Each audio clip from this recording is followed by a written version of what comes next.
Oh, it is, and it's on. Okay. Ah. Let's put hello. Oh, 2 people. That's a nice start. Hello, both of you.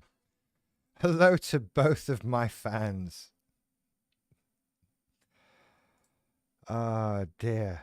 It's going to be one of those nights. I've got that feeling before we even start. We'll just go from there. How y'all doing? It's Monday night. It's time for some more early morning barking live stream. Probably for the last time on YouTube. I'm probably going to go to Twitch after this. I don't know about making the transition. I'm scared. I'm scared to do it. What will it be like on Twitch? Who knows? Will anyone come and see me? Does anyone come and see me now? I don't know. Yet here we are, doing another live stream once again with both my viewers. It's great. I appreciate you very much, you know. It doesn't go unnoticed. What can I say? So I have nothing planned for tonight. There is something hanging over my head, but I was going to do it as a members video. But it's hanging over my head so much that I might as well talk about it now. Is that okay? Do you mind if I talk about it now? You don't mind. Are we good on sound? Am I loud enough? And go a little louder and push myself up into the yellow. Or do I think I have a limit. No, I don't know. I don't know. Just keep swimming. That's an important one to remember that. Don't stop swimming, although you can if you need a rest. Lie on your back and float for a bit. Yo, Hawks in the chat room. I don't have my chat room thingy set up. Let me set my chat room thingy. I always forget. Because you kind of have to start a live show before you can do it. Which is annoying. And this app really doesn't work well. And I'm clicking on weird stuff. Oh, hang on. Windows 11 is evil, you see. That's the situation in which I find myself. Oh, and that Caitlin Ring woman. Hello. Nice to see you there. So that's both my fans there. That's great. Awesome. This is, of course, the bit of the show where I just talk shit for a bit anyway. Oh, hi, Elton. Wow, it's nice to see you. Nice to see you indeed. I'm just trying to work out how I do. I think I did it. There we go. Twitch. Is that on the screen? That's on the screen.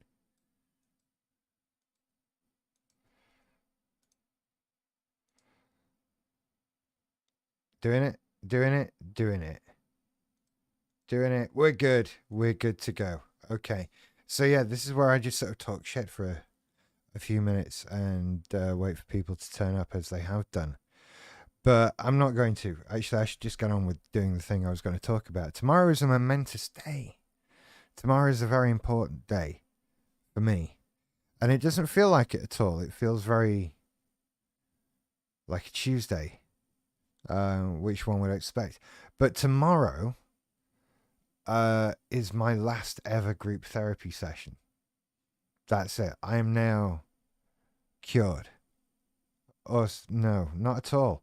Not at all. But tomorrow is my last group therapy session. Hi, Kellen in the chat. And I'm supposed to have a lot of feelings about this. This is a thing, right? This is a thing. I've been...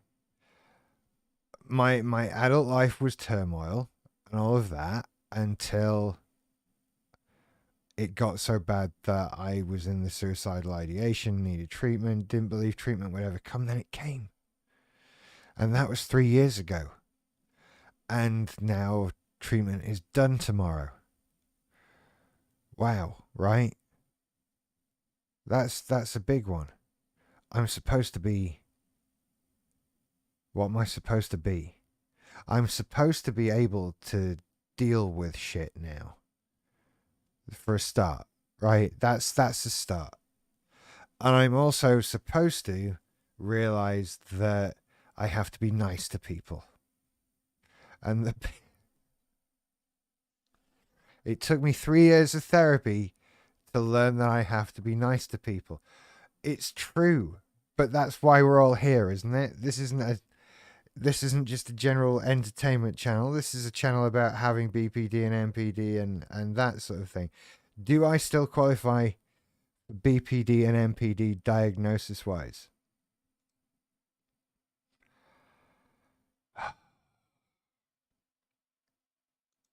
There's really, I find myself. You're right. This is a very valid question, and let's do the thing. Let's do the thing. Where are we? Hang on, bear with me. Camera and desktop. Let's do the audit one more time, because tomorrow is the last group session. Fear of abandonment. Often terrified of being abandoned or left alone. You may cling, beg, start fights, track your loved one's movements, physically block the person from. Well, I'm certainly nowhere near any of that. If I have any fear of abandonment, it's certainly not affecting my day-to-day. It's certainly not affecting any behavior that I have. I'm not being clingy with anybody. I'm not certainly not starting fights or tracking anyone's movements or begging anything, and definitely not physically blocking anyone from leaving. No one's tried to leave. So it's, that's quite clear. So we'll cross that one off. Fear of abandonment. No, so I don't want to be left alone, but that's a different sort of thing. Maybe there's some fear of abandonment at particular times. That fear of abandonment around holidays and birthdays, that kind of thing. Because I think there's an inherent attachment to those of, if you're alone at those, then you are unloved. Right? If you've got no one to be with at Christmas, if you've got no one who wants to be with you on your birthday, then you are unloved. And that is an immense that's a big fit. I know we might all have that. It's certainly not crippling, it's fine. Unstable relationships. People with BPD tend to have relationships that are intense and short-lived. That's not really happened. But it's not just the intense and short-lived relationships, is it? It's about. Sorry, I got distracted. I looked away. You falling out with people, being ready to dismiss them, ready to write people off. That black and white splitting thing. Splitting is the unstable relationships bit, and I haven't split on anybody for a very long time. That's gone away, and indeed I think I've become much more able to I don't know, I'm much more forgiving. I'm harder to anger, and I'm harder to wind up like that, and I'm far more understanding now of other people's motivations and behaviors, and the idea of splitting on people as much, not really. Unclear or shifting self-image. This remains in flux, right? Because this is a work in progress. But it's another moving in the right direction kind of thing. Hi, Isabel in the chat. Yeah, it's moving, but it's not as unclear, right? I have a big video coming out about that in the near future, and yeah, so that one I'm quite happy with. What else? Impulsive, self-destructive behaviors. Not really. Can't binge eat, drive recklessly, shoplifting. Yeah, overdo it with drugs or alcohol. No. Self-harm, suicidal behavior. No. Hang on. Wait. Right. So we've no to 1, no to 2. Yes on 3, but no to 4. Definitely no to 5. I have nothing like that, and no suicidal ideation, nothing like that. Number 6, extreme emotional swings. I am still very sensitive and feel emotion a lot. But this still comes and goes. The emotional mood swings. This is the blanket of sadness. This is the blanket of all the blankets of MPD and stuff like that. And so that comes and goes, but it is less, and it is less frequent, and it is less powerful when it comes along. So I will still tick that one as being present, but again, like the other one, chronic feelings of emptiness, no. Just no to that. That was there. I mean, they were all there at one point. Explosive anger, again, no. When did I last get angry?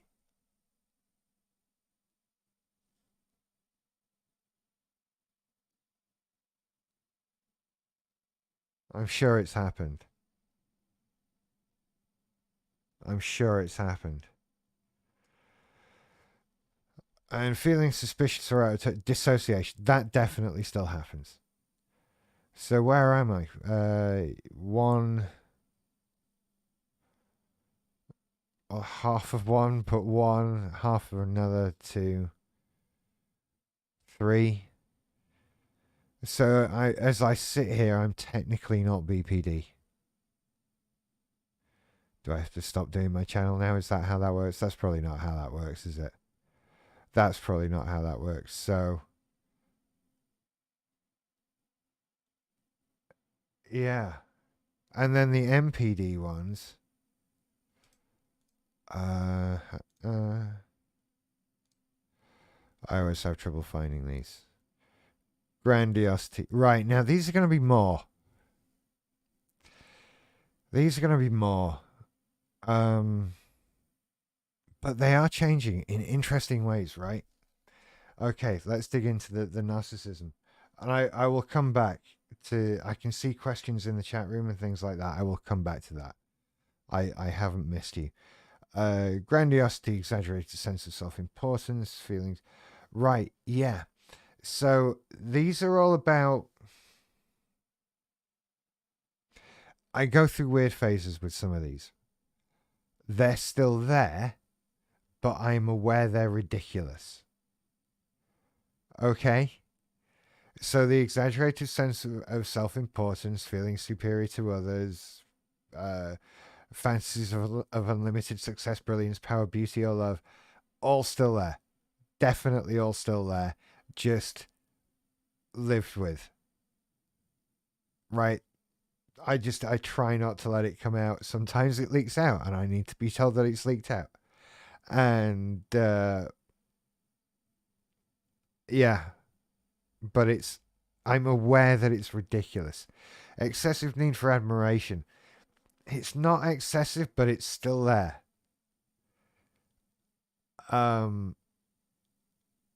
I still need this, right? What we're doing it right now. You are participating in it with me right now because you are watching it happen. The excessive need for admiration. I want to do this, and as much as I love doing this for all the valid, helpful reasons and great ways of helping people out and helping myself out with like further talking therapy, I am still getting that buzz out of you're all looking at me and listening to me, and some of you write comments about how amazing I am. Right, that's definitely a thing. And also, part of playing in a band is to be on stage and looked at by people. Right? That's part of it. So that's still there. Superficial and exploitative relationships that you only have because you're getting something out of somebody or exploiting people. That I don't do anymore. There's nothing going on in my life that would be like that I could point to for that. Largely due to me only working alone now.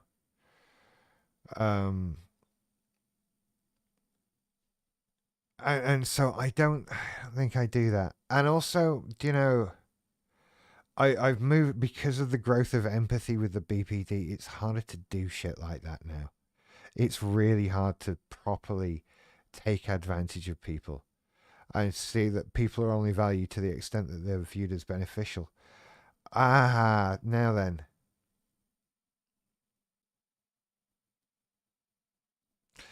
Now then. That's a tricky one, and we have to get into semantics about it, right? To the extent that they're viewed as beneficial, there are definitely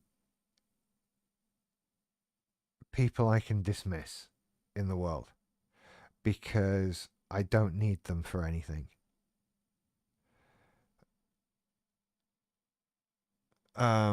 Like this is difficult to put into words.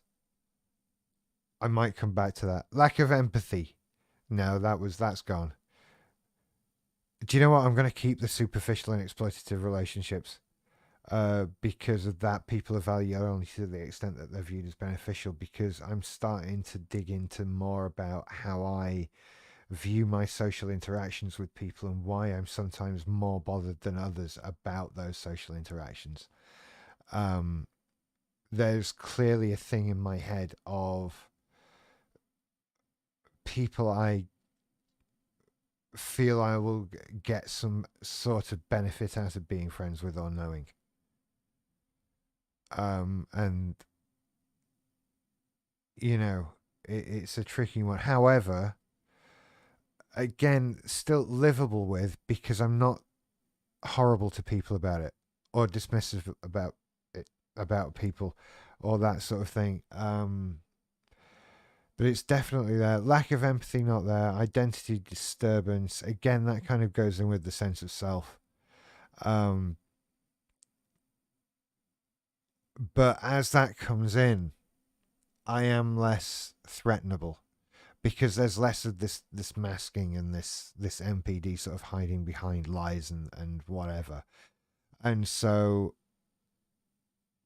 that one, not so much. My identity disturbance. I'm making great progress with that one. I'm not gonna. Yeah, I don't retreat or deny realities that challenge the grandiosity. You know, I'm learning to accept stuff and be okay with that. So that one's kind of gone. Difficulty with attachment and dependency relies on feedback from the environment. Relationships only exist to show a positive image. Interactions are superficial. Intimacy is avoided. No, that one's all fine. Chronic feelings of emptiness and boredom. Do you know, sometimes with this, but I'm beginning to look more at ADHD with stuff. That's not a thing. Vulnerability to life transitions. This can be a thing. Oh, yeah, that was me. Compromises required by school jobs, relationships may feel unbearable. Yeah, this is a thing. This is still a thing. They're not exactly the 9 traits, though, are they? I always have trouble finding this. But of those, I think I'm still higher, much higher on the NPD markers than anything else.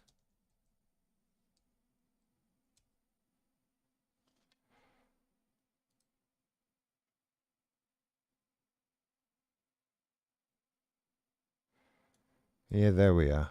Granted, so yes, not preoccupation, but half a point. Being special, yeah. Not a cent, no. Actually, some of these are tricky. I'm going to say, yeah, I score much higher on the narcissism. It's not been as much of a pressing issue for me. Because it has affected my day-to-day slightly less than the BPD has. Let me go back to camera and I'll look at... Let me look, because I can't see chats as well. I think I'm like... Right, so where are we? I think a more curious way to measure growth and healing is through asking, how is the dense interaction between your narcissism and borderline healed through time? It has changed when it happens, but it's all still there. That hasn't really gone away. It hasn't really changed. It's only changed in as much as the markers themselves have changed and become less or become more fixed. And so there are different things available to mix with each other in different intensities, but that mix is still very much there. It's still very much there. And it's it's not as bad, right? Like I say, the mix is still there, but because everything else is quieting down, then um the effects of it are becoming less. Why are MPDs so in denial of their disorder when it comes to causes them so much harm? Because honestly, we think we're fine, right? This masking that we do, this hiding, not just our pain, but our feelings of inadequacies, we can do to throughout self delusion, right? We delude ourselves. We're lying to you. We're lying to us, and it's total head in the sand behavior. If we don't have to look at it, if you support us, if you believe us, if you back us up on what we're saying, then we don't have to face the reality that we don't want to face. And so, why would you go and get that fixed? Right? Because we're also, like I say, we're avoiding this reality, and we don't want to take away our defense for it. It is a defense mechanism for the things that we hate about ourselves. So we have to keep it up. And some of us can do it to the alarming degree that we truly think we're fine, that we think that everything that happens is somebody else's fault, or bad luck, or the world is working against us, or this always happens to any number of sort of bullshit excuses about why things happen. Um, and so yeah, we kid ourselves. That's it. How do you stop feeling what you genuinely feel? We kid ourselves. We lie, and also drugs and alcohol. That can help you mask all kinds of behaviors and worries and thoughts and that sort of thing. Which is why we have high instances of those things. You know, I'm guilty of it myself, and it's not just because it's sometimes it's because it's fun, but it's not just because it's fun all the time. It's to mask, it's to hide, it's to delude myself so I don't have to think about the things that I don't want to think about. You know, now I shouldn't have gotten help for this, right? Because you see it as, particularly me who did a lot of things through work, right? That's where my grandiosity came out, work related places and things. And it would have made no sense for me to sort of question that, because I thought I was great. I thought I was doing it all right. I thought that the way I treated people, the way I behaved, was the best way to do that, and what people who I considered to be better than me did themselves. And so if I just had that, I'd have continued on quite happily, quite easily, and just going through the world, upsetting people and falling out with people and shouting abuse at people and all the nasty, evil, dark shit that I got up to. But because of that BPD, I got in therapy. And because, that BPD makes things just so obviously wrong, right? You can't get past that. You can't get past knowing that such a desire to kill yourself is wrong, right? There's clearly something wrong if you're feeling like that. So you go for help for it. But without that dragging me down, yeah, as Hawk says in the chat, my grandiosity deludes me into thinking everything is okay in my life. Yeah, that was it. That was it. And if I was guilty of my MPD ever affecting like my relationship at the time, that was the way in which it did it more than anything else. That deluding me into thinking that everything was fine when things were not, and had not been for a very long time. And so you delude yourself because you don't want to deal with the consequences of the thing you've got to look at.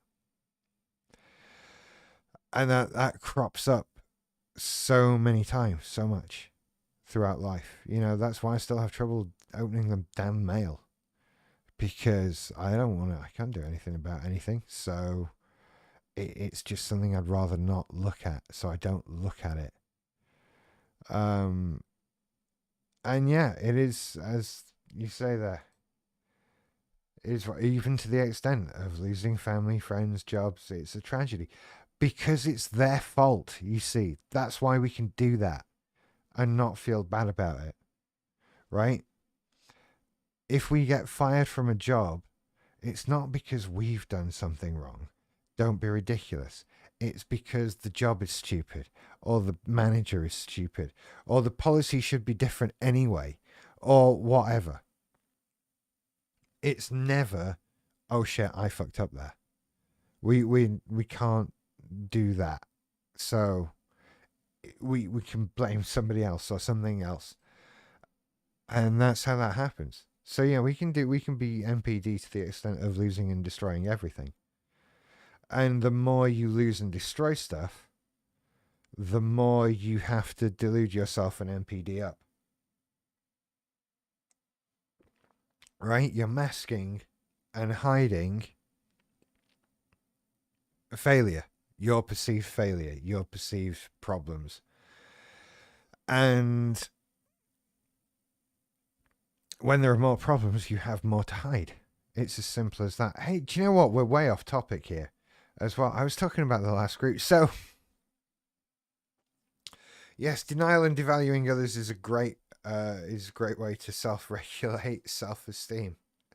It absolutely is. You can bring others down.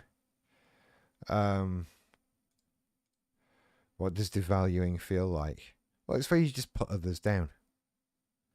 You just put others down so that you can feel better, because you want to be above people. And there's two ways you can be above people: by rising above them or by pushing them down below where you are now. And it is so much easier to push people down than it is to climb up above them. And you can become proficient in this. And as I said in a recent video, one of them, I don't know if this will turn out to be important, but I did say this in a video. I've already forgotten what I was going to say.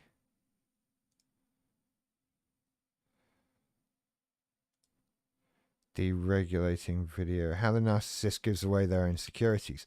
The things we pick on tend to be the things we're most insecure about. And the example I gave is, if we pick on your appearance, then that's something we feel we look bad. In whatever way. If we pick on your intelligence, we're afraid of being seen as being stupid or whatever. So it's easier to just make you look bad than it is to be ourselves. So with regards to leaving therapy, as I was at, where are we here?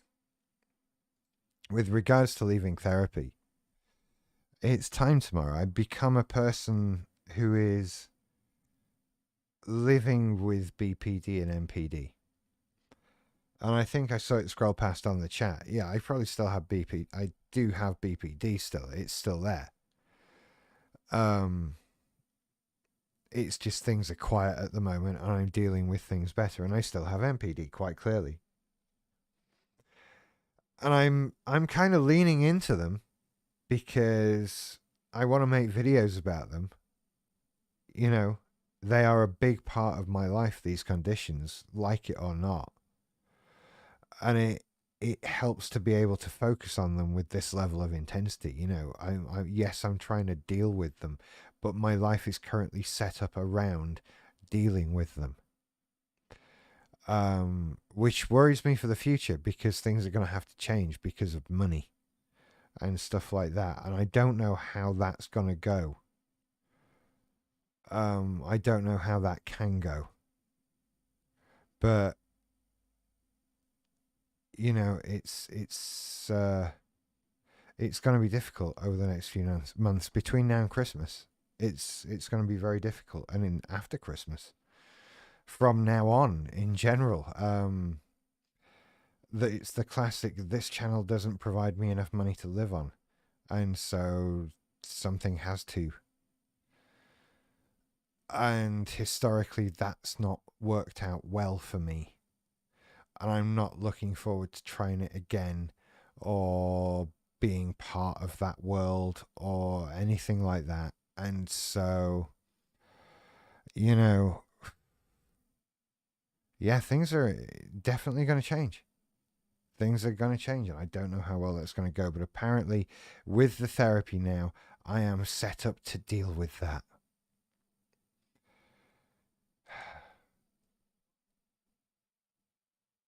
Such as it is.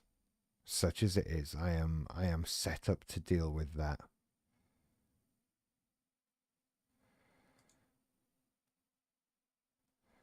Um I'm not looking forward to it all.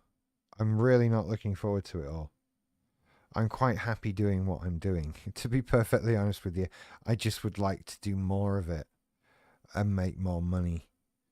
Going forward, that's part of it. Um, and I've been trying stuff. I've been doing stuff. Everything still moves successfully. Everything's still moving in the right direction. Subscribers still grow. I haven't really been able to make any progress with getting super chats or the likes, the thanks, that kind of thing.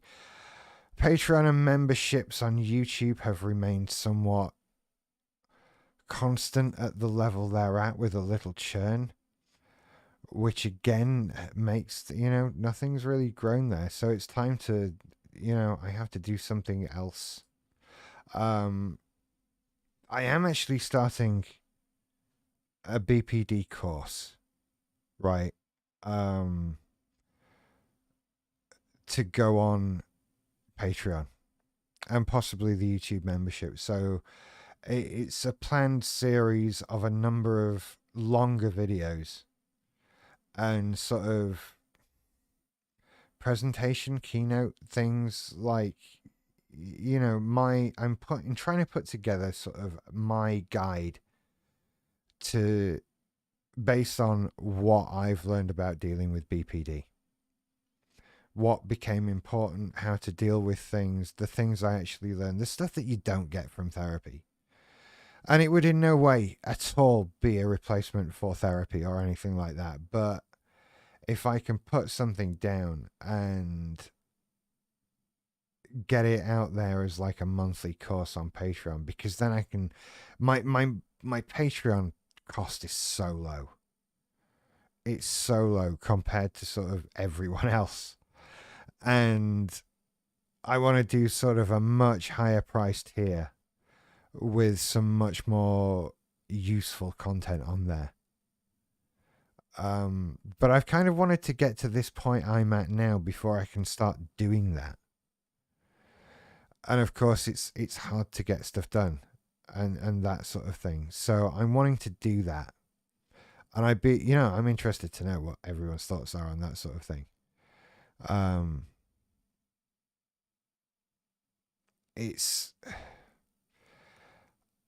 It brings out a little bit of imposter syndrome, like, who the hell am I to tell anybody else what to do? But at the end of the day, I actually am. I've done this, right? I'm coming out of the other side of it as of tomorrow.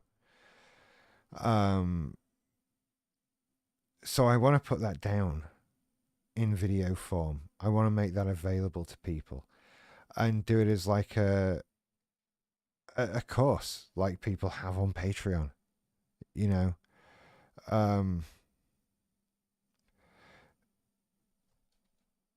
Interesting question there, right? You could do one-to-ones for people with BPD, MPD, couples, etc. I don't know. Right? I don't know. And I've seen other YouTubers that offer one-to-one chats and stuff like that. Hi, Nameless Narcissist. Right? I have a. I'm being sidetracked now. The Nameless Narcissist, right? I forgot to ask, right? I've spoken to privately. I know what your name is, and I'm trying to not ever say it. And is there the sort of like, are we maintaining this? You are the nameless narcissist. I don't. I don't know. I hesitate. I don't want to like just blurt out your name like I've ruined it then. So that's what was I saying now? Lost my train of thought. So if someone in the chat room could, oh yeah, the one-on-one. Yeah, I'm not qualified for one-on-ones. I am in no way a counselor or a therapist.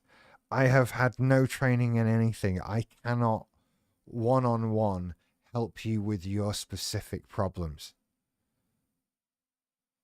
All right, he said his name in his second video. Not a big deal. Okay. Yeah, I'm not qualified for it. I'm not a therapist. I'm not a counselor. I am not somebody that you can talk to get better any more than anyone else in your life. I can do my videos, I can talk about my experience, and I can put things in very broad terms. And I can talk about things I've done that have helped me. But I'm not a therapist.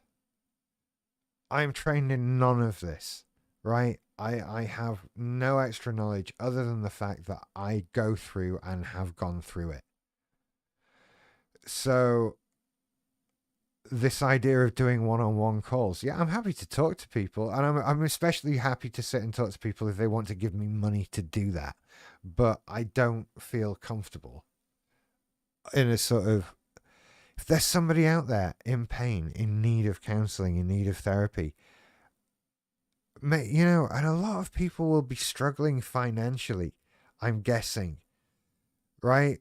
How many there's not many super rich people with BPD and MPD who are looking to YouTubers for therapy, right?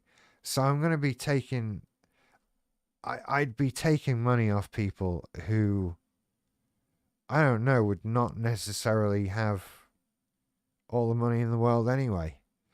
And I think that if they had money to give to me, they'd be much better off giving it to an actual therapist. That's where I am with it. Yeah, that's it. If they can afford to pay a YouTuber, they can afford to pay a therapist, and you should therefore pay a therapist because I'm not one. Have I made that clear enough tonight? I am not a therapist.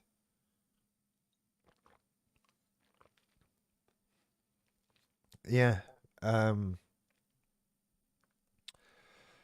not comfortable with it. I'm not comfortable with it. And do you know what else there is? And this is something I've learned through therapy. And I kind of look, I learned this as a kid, and I've this is important. When I was a kid and wanted to watch films that were too old for me, and I would always ask my dad, in protest, asking my dad, why can't I watch it? Why can't I watch this movie?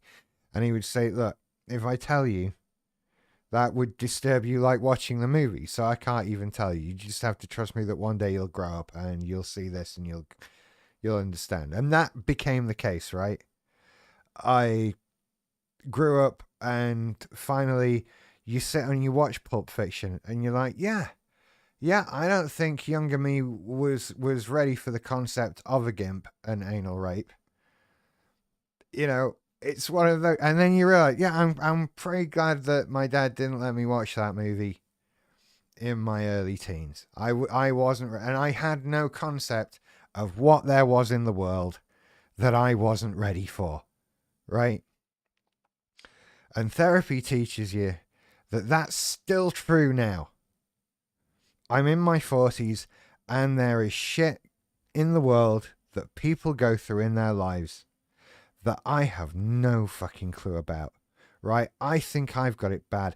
No, right? People go through stuff that makes you shudder when you hear it, that really does make you gasp when they tell you about what happened to them.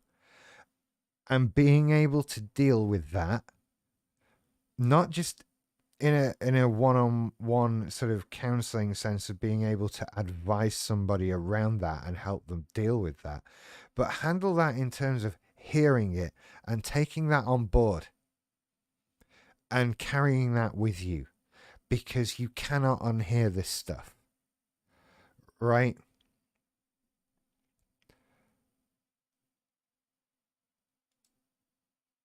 Um,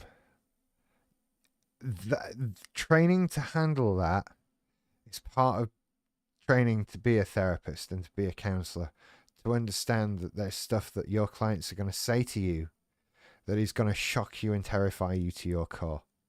And these people have a lot of time off, right? Because they can need it, because they hear this shit day in and day out and day in and day out. And I am not equipped to deal with that. And so, you know, you waiting for that day. It's nice, right? There's so many nice, happy BPD, MPD traits that we could sit and discuss. And you could call me, and you could be just like, I don't really know who I am. I think I want blue hair. Like, don't dye your hair blue. Just chill out. And that's fine. I could do that for £75 for half an hour on Zoom or whatever. But what, it's that day that you come and you were like, yeah, I've been violently abused my whole life, and violence and illness and all that, just things that could come my way that I'm just not set up to deal with at all. And that's it. You know, that's the quote of the day there, isn't it? That one. Therapists see therapists. Of course they do.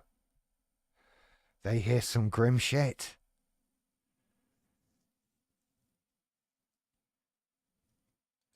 They hear some grim shit. And so I'm not set up for that. Don't want to be set up for that. Not here for that. I've got my own grim shit that, on the grand scheme of things, isn't really all that grim. Right? I could argue, the worst stuff I could come out with, if I wanted to shock you, various emotionally abusive situations and environments. That's pretty much it. You know, growing up in a family with BPD throughout it and various things like that. Yeah, that has its stuff, but I was never physically abused. I was never sexually abused. I've never been assaulted at all. You know, it's all just purely psychological stuff with me. I'm fairly easygoing. I've not had shocking trauma. I've had understandable kind of, oh yeah, that sounds horrible kind of trauma, which I'm very, very grateful for, because some horrible stuff has happened to some people in the world. Um, you know, God, yeah. So no one-on-ones there, but I am more comfortable doing a how to deal with BPD kind of course. And I don't know, it could become, I never know how to combine these things. Some things are very dealing with cluster B, dealing with BPD, dealing with MPD. Um, I don't know about running these things concurrently. They all have some very similar elements to them. And gosh, I think doing it as a dealing with cluster B problems. But then, even then, I only have like 2 out of the 4, don't I? You know, I can't. It's not about dealing with cluster B problems with ASPD. There in the chat, can an entire family have cluster Bs to varying degrees, and why some cluster B families predatory as a unit? First question, yeah, totally. Why not? Why not? You get two people with cluster Bs meet each other and have kids, and those kids get screwed up by the cluster B parents and develop cluster B. Yeah, why not? Yeah. Why are some cluster B families predatory as a unit? I don't know what you mean by that one. I don't know. Predatory as a unit? Like a predatory family? I don't know. So please elaborate on that one. Um, That was it. I'm always reminded of the Seinfeld episode where George wants an apartment building, and the apartment board want to give the apartment to somebody who was in a boat accident. He was on a boat that sank, and George has to come with a sadder story. So he turns up and just tells them the story of his life, and they're all in tears by the end. And that's all of us.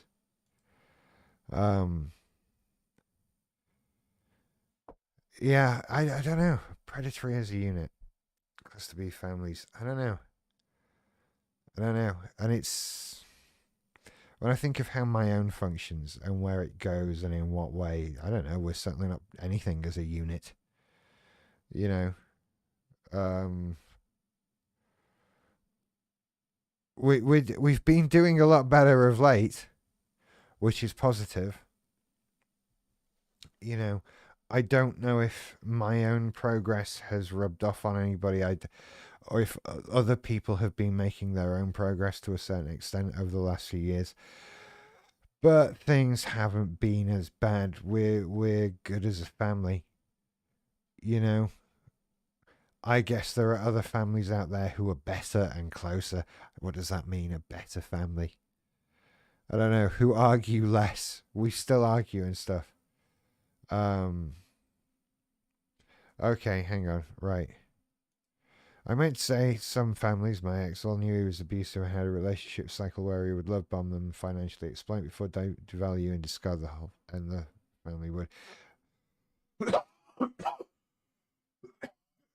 Excuse me.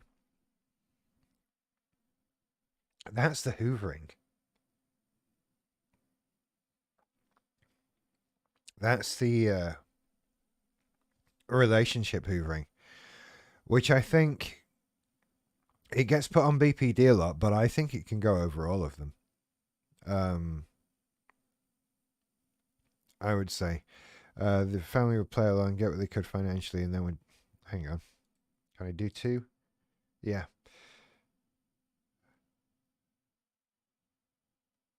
Yeah, that's just. That actually sounds a bit flying monkey-ish to me. That's your narcissist doing all the shit and then getting people to back them up. And that doesn't necessarily mean that they're all narcissists. It could quite happily. That feels like a kind of flying monkey situation of your MPD family member having a lot of control over others and getting them to do their work. Again, something I've seen firsthand. And it's horrible. Absolutely horrible. Absolutely horrible. I'm trying to think of the instance I can think of, and it's very difficult to describe to you because it's a very sort of. It's a personal family thing that involves far more people than just me, so it's very difficult to discuss. But I think the way it happened in the case that I can talk about to whatever degree, it was a BPD split. I think that caused people to just never speak to each other again. And that to me is the worst part of all of it. You know, some of those. But that split caused. See, I think we put the flying monkey thing on MPD a lot, but I think it can apply to BPD as well. Because we do our split, and it's easier to do that if other people back us up on it, right? If there are other people to come along and say, yeah, that person is horrible. You were right to do this. And if we can have this reliable group of people that will be on our side and come to us and be like, yeah, you're right, we'll do that, we'll support you in this split, in the rational decision that you've made, we'll stop talking to that person too, we'll have nothing, because you say that, and we may be worried that they may be worried that you'll do it to them as well. Um, and so yeah, that can be an NPD thing because you have your narcissists like go and attack this person, whatever, and they have their flying monkeys to go and do that. But yeah, it can definitely be a BPD thing as well. I think that's just not talked about enough. It's having other people to back you up in what you're doing. And yeah, that can come when you're being an abusive narcissist or whatever, but that can come when you split on somebody. You want backing up. I always wanted that. I am infuriated by people I'm friends with who continue to be friends with people I've fallen out with. That is something I have to try and right. Historically, I would have just fallen out with everybody. Like, oh, you're still friends with such and such, then I can't be friends with you at all. And now I've kind of learned to live with it. It still pisses me off a lot because I want that backing up, right? I want that proof that that person that I've split on is the piece of shit that I think they are. And I certainly don't want anyone to argue with me on that. And if it's a friend of mine, then that's even harder.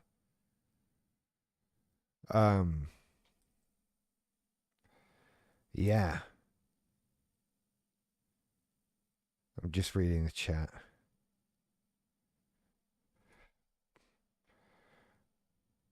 Wow, that's quite a... Yeah, my grandmother was to be feared. And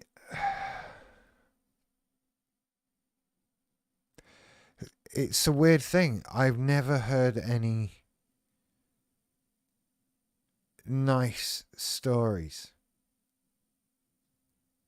about her. Now I think about it. There are no nice stories. There are many stories of the time she did X, Y, and Z. But there are no nice stories. And even I have nice stories about the people I've had struggles with. Right? That's the thing. I have plenty of nice stories. You know, I think I've talked about I've struggled a lot with my father, with my dad. And we've had a lot of big falling outs over the years. And we can't, you know, God, when I broke up with my ex and moved back in there for 2 months, that was hell on earth for both of us. We just butt heads immediately. Whatever we try to do, we don't hate each other or anything like that, but we butt heads. But I have many happy memories, many happy thoughts and feelings and emotions regarding my dad, without a shadow of a doubt. But I've never heard any about my grandma. Right? Like I say, it was always the time she did this, the time she flipped out about that, the time that this was a big deal, and all that stuff. There's no happy grandma stories. And she, you know, I have very few memories of myself, and they're not positive. They're just there. They're just fairly neutral memories. Because the last time I saw her, I was very, very, very young, sort of a toddler. So there's not much there. And I don't know, was she BPD? It would stand to reason.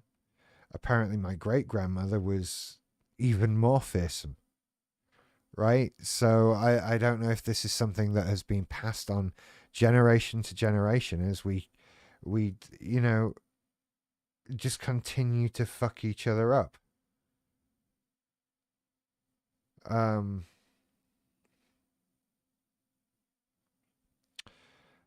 and that's entirely feasible, I guess. It's entirely feasible that we did that. That we just generation to generation just fucked each other up all the time. But I have happy memories about, happy memories of my dad. He's still there. He's still fine. He had an operation today, though, but from what I gather, he's fine. Where am I? My grandmother was borderline once got into a fight with my aunt and my aunt put her in a headlock with my... Okay. And my grandma stabbed her. Go, grandma. Yeah. It's, yeah. Families are weird. Families are weird. How did I get onto that, by the way? Oh, yeah. Are all families, can we have cluster B families? Yeah, of course we can. I'm from one. I'm in one. The crazy genes. They know there's something up, but they never had a name for it until later. Well, BPD was, what, 1979 it was defined. Which I only remember because it was the year I was born. And so, of course, everyone from previous generations before me, yeah, completely untreated, completely unaware. Mental health's only become a thing in my lifetime. And so my grandma had no chance. My great-grandma had no chance. Even beyond that, they will have just been mental. And, wow, it's horrible to think about how they were stuck. But, yeah, that's how it goes. We have these crazy, crazy family genes. And I think I kind of feel like I'm the crazy one from this generation. It's definitely me. Definitely me. I picked up the most of it. Yeah, and these parents, it's a complicated relationship because you can't get directly angry at them for the problems they cause. I used to be so angry about it until I realized that they are as much a victim of this as I am.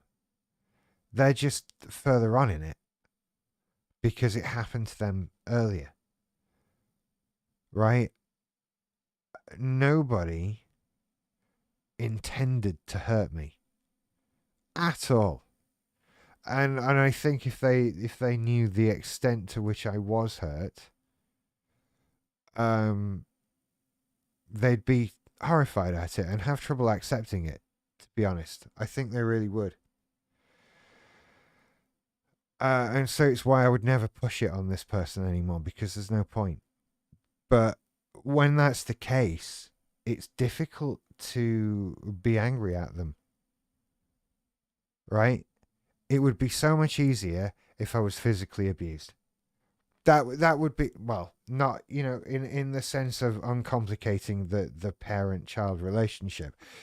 You can just outright hate them, right? Then if you're physically abused, there's no confusion there. There's no, oh, they were doing it for my own good, they were doing what was best. No, that's a very clear cut thing, and I don't have that luxury. That's a fucked up way of looking at it, but in this instance, it's more straightforward to deal with. That's what I'm trying to say. It's more straightforward to deal with, and I don't have that. I have this very complicated, emotional, painful environment that I grew up in. And it wasn't created on purpose, and it wasn't created out of hate or anger or lack of care or anything like that. It was actually created out of intense care. When I think of how I am with things and people that I love, and I think about somebody having those same intense emotions about me and towards me as my parents will have done. You can't, how can I get up? I can't be angry about this, right? Everything was done out of fear and panic and love. And yeah, I can't and don't hate them. I love them very much, really. And there's, no, but I have to not think about stuff. You know, reading the chat, as someone who was physically abused, it's still complicated even then, no matter how bad the abuse is. It's hard to hate your parents who are so obviously suffering to some degree. That's it. What they were going through wasn't their fault. And there was, nothing they could do. So I can't get angry about that. They were as hurt as me just earlier on. We all go through life doing our best, don't we? And they did that. I'm doing that now. So no anger, no hatred, no resentment, just sadness about stuff. Like, it's sad that things turned out the way they did. But it could have been far worse. It could have been more horrible. It could have all come from a place, a completely darker, more horrible, upsetting place. It could have presented itself in much more disturbing and upsetting and damaging ways. You know, it's tricky to be fucked up by your childhood and then consider yourself lucky because of it. But I don't know. What can you do? I went through life therapy and I'm like, you're just traumatized now. Yeah, I'm with you. Yeah. Yeah. Whatever kills us doesn't kill us make us stronger. Bollocks. No. Whatever doesn't kill us hurts a lot and leaves you traumatized and damaged. You know, I think when I talk about this stuff, when I start to talk about what other people go through, this highlights like why I'm not qualified to talk about stuff one on one. Right? This is why. This is why. Because I'm still learning from my audience. I'm still learning stuff from you lot. I'm not, I can't talk about someone's physical abuse and how that feels. I don't know. I can't offer help with that. I can't do it. I'm not the one.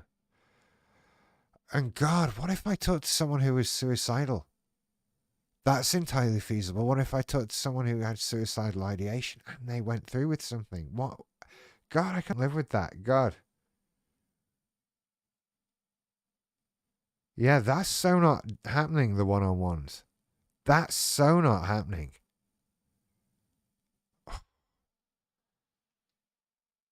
I don't know. I have to think of other incomes, though, because it's potentially a good one.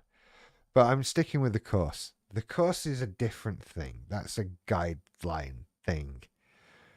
I still want to do the book. I still need to find the ability to do all these things. And I need to get things going soon. That's definitely a thing. I really need to get things going soon. But how long have we been on the air here tonight? Oh, an hour. This has been good.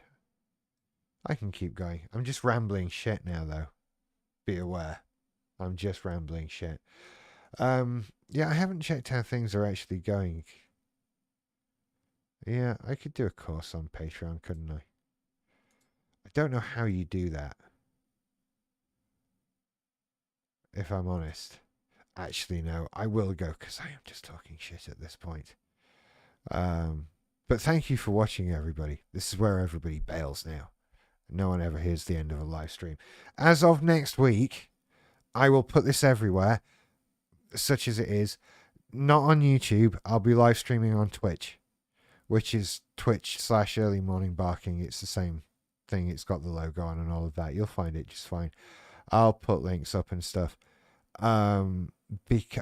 Mainly because I don't like YouTube for streaming. This is difficult. I'd rather have a channel that you could come to rather than having to post individual videos. And also there's different things about engagement of live streams and stuff like that. So I'm going to move that over to Twitch. Okay, try and remember. So next week on YouTube, no live stream.